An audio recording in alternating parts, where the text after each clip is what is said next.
Many years ago, there lived an emperor. He was so fond of new clothes that he spent all his time and all his money in order to be well dressed. He did not care about his soldiers, nor did he go to the theater or even ride out, except to show off his beautiful new clothes. He had a different suit for every hour of the day. People would ask, "Where's the emperor?" Instead of answering, he is in council with his ministers. His officers would reply, "The emperor is changing his clothes in his dressing room." Time passed merrily in the big town, which was the emperor's capital city. I'm sorry, I'm not taking this seriously enough. I'm sorry.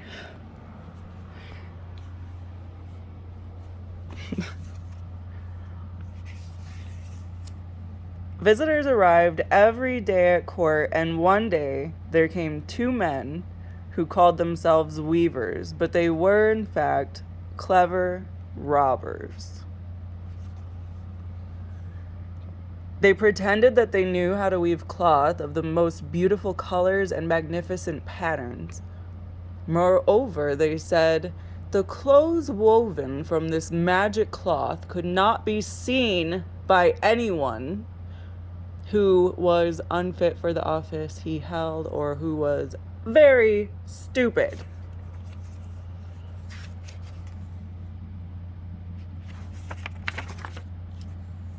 Oops, I dropped it.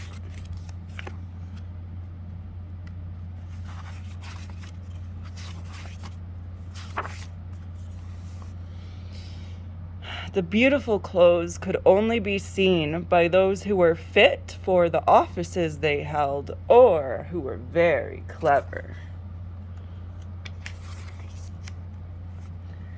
These indeed must be splendid clothes, thought the emperor.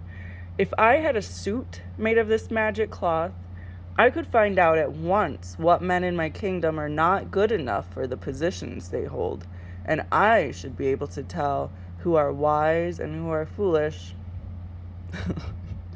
This stuff must be woven for me immediately. And he ordered large sums of money to be given to both the weavers in order that they might begin their work at once. So the two men who pretended to be weavers set up two looms and went on as though they were working very busily, though in reality they did nothing at all. They asked for the most delicate silk and the purest gold thread. This they kept for themselves and put quietly into their knapsacks and went on with their pretended work at the empty looms until far into the night. After some little time had passed, the emperor said to himself, I should like to know the weavers are getting along with my cloth. I'm a bit worried about going myself to look at the cloth because they said that a fool or a man unfit for his office would be unable to see the material. I'm sure that I'm quite safe, but all the same, I think it's best to send someone else first.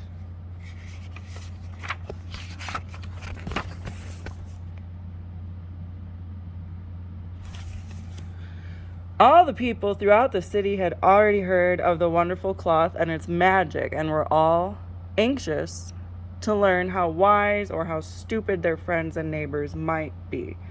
I will send my faithful old minister to see how the weavers are getting on with my cloth, said the emperor at last, and after some thought, he will be the best possible person to see how the cloth looks, for he is a man of sense, and no one can be more suitable for his office than he is. So the honest old minister went into the hall where the wicked men were working with all their might at the empty looms. What can be the meaning of this? Thought the old man, opening his eyes very wide. I cannot see the least bit of thread on the looms, nor the least bit of cloth woven. However, he did not speak his thoughts out loud.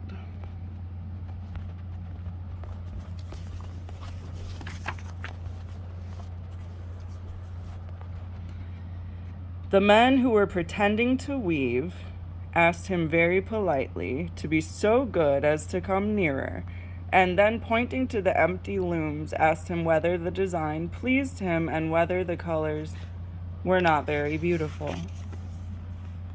The poor old minister looked and looked, but he could not see anything on the looms for the very good reason that there was nothing there. But of course he did not know this and thought only that he must be a foolish man or unfit for the office of minister. Dear me, he said to himself, I must never tell anyone that I could not see the cloth. Dear me, he said to himself, I must never tell anyone that I could not see the cloth. Well, Sir Minister, said one of the weavers, still pretending to work, you do not say whether or not the stuff pleases you. Oh, it is most beautiful, said the minister quickly, peering at the loom through his spectacles. The pattern and the colors. Yes, I will tell the emperor without delay how very wonderful I think them. We shall be most grateful to you. Most grateful, said the pretended weavers, and they named the different colors. The old minister listened closely to their fine words so that he could repeat them to the emperor, and then the wicked men asked for more silk and gold, saying they needed it to finish what they had begun. Again, they were given costly thread and silk, and again they put it all into their knapsacks and went on pretending to work as busily as before. The emperor was pleased with the report brought by his minister, and soon after sent another officer of his court to see how the men were getting on and to find out how soon the cloth would be ready.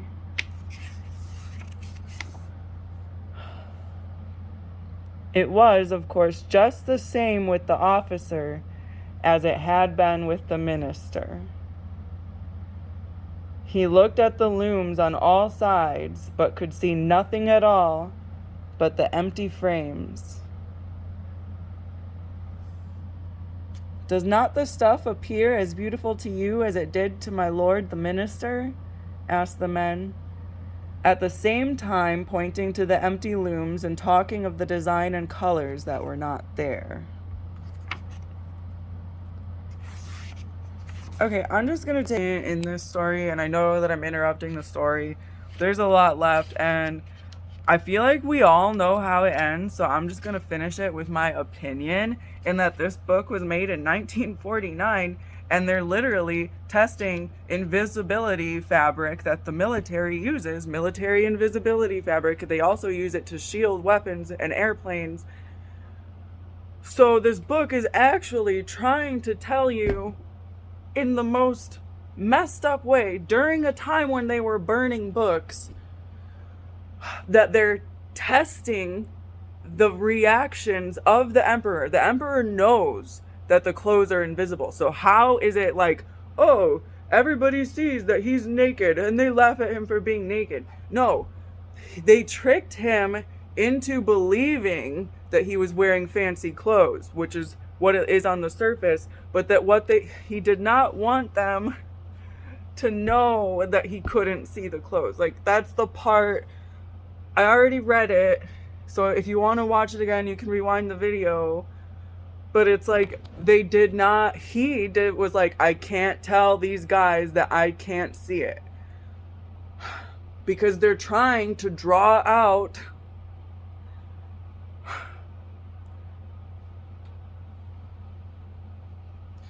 this book was published after World War II, and I'm just going to end it there.